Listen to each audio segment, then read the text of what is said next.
Et ici, nous sommes à la ferme Monoé, dont je suis le responsable. Et à la ferme Monoé, nous faisons la pisciculture, la porciculture et la production d'asticots. Donc voilà un peu ce que nous faisons sur cette ferme. C'est vrai, nous intervenons dans d'autres domaines comme l'agriculture et autres. Mais les principales activités que nous menons sur cette ferme-là, c'est la pisciculture, la porciculture et la production d'asticots. La production d'asticots, elle est venue après parce que, à cause d'un certain nombre de difficultés, surtout la disponibilité de la protéine. Aujourd'hui, c'est les larves de mouches soldats noires que nous utilisons comme protéine pour notre ferme. C'est ça qui intervient dans les différentes formules alimentaires que nous faisons ici. Voilà un peu. Nous sommes à la ferme Mono. Donc, tout à l'heure, je vais vous amener vers l'unité de production d'asticots, là où nous élevons les mouches soldats noirs, et vous allez voir un peu comment ça se présente. Donc, voilà ici ce qu'on appelle la volière, et voilà les mouches soldats noirs.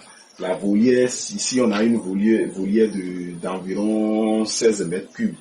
16 mètres cubes, et c'est une volière industrielle. Et c'est des mouches qui nous permettent d'avoir les larves de mouches soldats noirs. Parce qu'aujourd'hui, vous savez, pour tout élevage, il faut utiliser la protéine. Voilà il se fait aujourd'hui que la protéine que nous avons l'habitude d'utiliser, c'est-à-dire la farine de poisson, elle est non seulement chère, mais on n'a pas une farine de poisson de qualité. L'autre problème, c'est que c'est une denrée qui est en concurrence. L'homme utilise et les animaux aussi utilisent. Ça fait qu'on a une surexploitation de nos eaux. Il faut trouver une alternative. De l'autre côté, le soja aujourd'hui aussi est devenu très cher et on l'exporte. Ça fait que l'alternative là, elle est nécessaire.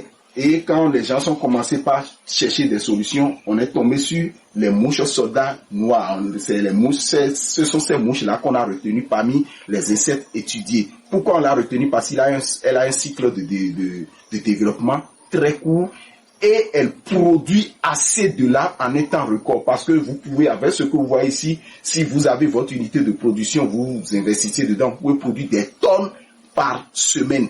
Et c'est ça qui nous permet d'avoir la protéine. Sur cette ferme ici, nous utilisons essentiellement la protéine des larves de mouches soldats noirs. C'est ça que nous utilisons pour nourrir les poissons et les animaux, les porcs. Tout ce que nous faisons ici, c'est les asticots, c'est les larves des mouches soldats noirs. Et voilà la volière ici.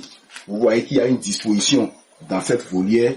On a les pondoirs, on a les pupées qui sont dans des bacs par terre, et on reviendra sur ces détails-là dans d'autres vidéos, parce que nous donnons des formations dans tous les domaines, au niveau de la pisciculture, de la porciculture et de la production d'asticots. Quand aujourd'hui, il faut avoir votre unité de production de protéines, sans quoi vous ne pouvez pas résister à la cherté des produits comme le soja et la farine de poisson. Donc, c'est ça qui fait que nous, on a opté pour la production des larves de mouches soldats noirs.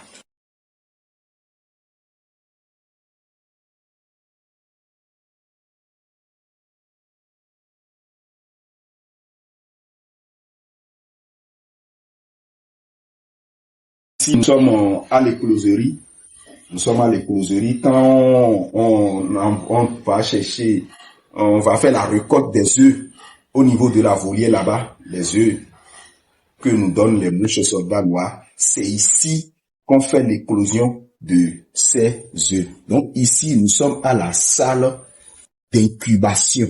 C'est la salle d'incubation et les incubations se font dans ces bidons que vous voyez. Vous voyez ce qu'elle fait là, c'est les larves qui sont dans les bidons là comme ça.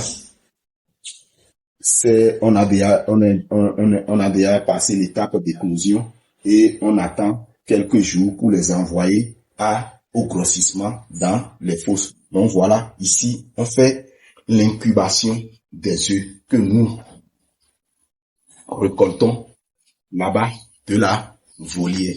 Donc voilà la salle de cohésion, d'incubation. Voilà. Pour l'inoculation. Donc l'inoculation consiste à faire grossir les larves qu'on a obtenues au niveau de l'incubation. Donc ici, on procède au grossissement des larves, on les nourrit et ils grossissent et ce sont ces asticots que nous avons pour nourrir soit directement les animaux ou bien les tuer et les sécher. Vous voyez, donc ici, voilà, nous sommes au niveau des fosses de grossissement. Vous voyez ici, c'est des larves après quelques jours, une dizaine de jours. Et les larves nous servent pour nourrir directement nos alevins. Vous voyez, les larves vivantes nourrissent les poissons. Ici, nous nourrissons les alevins.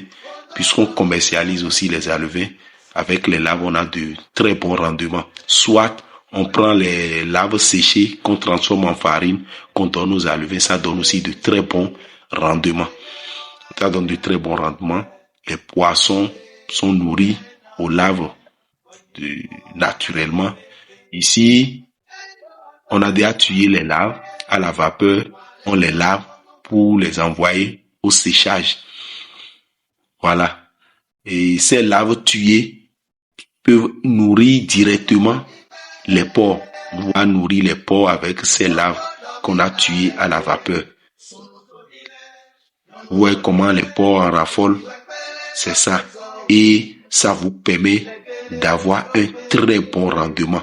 Des porcs corpulents et qui, au bout de quelques mois, pèsent correctement. Donc, après le rinçage, on envoie les larves au séchage. Les larves sont séchées au soleil pendant 48 heures. 48 heures déjà, vous avez les larves séchées. Voilà, les larves séchées au soleil. Après le séchage, nous obtenons la farine d'asticot. Voilà la farine d'asticot. Et c'est cette farine que nous utilisons pour produire les granulés.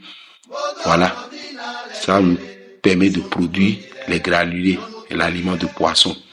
Ça nous permet de produire les granulés. Vous voyez ici, c'est les granulés que nous produisons à base d'asticots et des granulés bien flottantes. Des granulés bien flottantes. Ici, on insiste là-dessus, nous produisons les granulés à base de farine d'asticot. Et ces granulés sont très bien flottants. Vous voyez ici, les déchets des larves récoltées constituent du compost. Ces déchets, on les utilise au niveau des plantations. C'est un compost qui est très riche. Ça fertilise correctement les sols et au niveau des plants, on a de très bons rendements. C'est un très bon compost pour la fertilisation du sol. Si vous l'utilisez, vous avez de très bons résultats.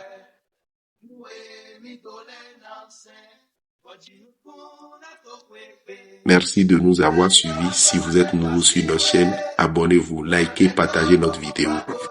Merci.